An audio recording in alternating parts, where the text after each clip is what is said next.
আলোচিত সমালোচিত content creator ও model Ashraful Alam ওরফে হিরো আলম ফের বিয়ের সিদ্ধান্ত নিয়েছেন। সম্প্রতি তার টিমে মডেলিং হিসেবে যুক্ত হওয়া ইতি নামের এক তরুণী তার পাত্রী। ইতোমধ্যেই তাদের মধ্যে সম্পর্ক গড়ে উঠেছে এবং সামনে যে কোনো সময় বিয়ের আনুষ্ঠানিকতা সম্পন্ন হতে পারে বলে হিরো আলম জানিয়েছেন। হিরো আলম বলেন, দুজনে একসঙ্গে কাজ করতে গিয়ে ইতির সঙ্গে তার পরিচয় হয়।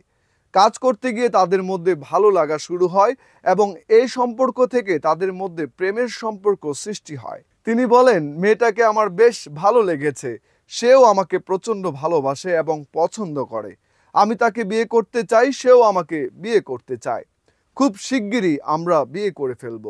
মেয়েটির বাড়ি গাজীপুরে, তবে মেয়ের বাপের নাম এখনো জানতে পারেননি হিরো আলম। সম্প্রতি হিরো আলমের সঙ্গে নতুন মডেলিংয়ে নাম লেখানো ইতি তার সঙ্গে বেশ কয়েকটি গানের ভিডিও চিত্রে অংশ নিয়েছেন। উল্লেখ্য, হিরো আলমের বাবার মৃত্যুর সময় পাশে না থাকার অভিযোগ তুলে তার তৃতীয় স্ত্রী রিয়া মনির সঙ্গে সংসার না করার ঘোষণা দিয়েছেন আলোচিত এই কন্টেন্ট ক্রিয়েটর আশরাফুল হোসেন আলম। এর আগে 2010 সালে সাদিয়া বেগম সুমির সঙ্গে বিয়ে হয় হিরো আলমের। সেখানে আলো ও আখি নামে দুটি মেয়ে ও আবিন নামে একটি ছেলে সন্তান রয়েছে তার।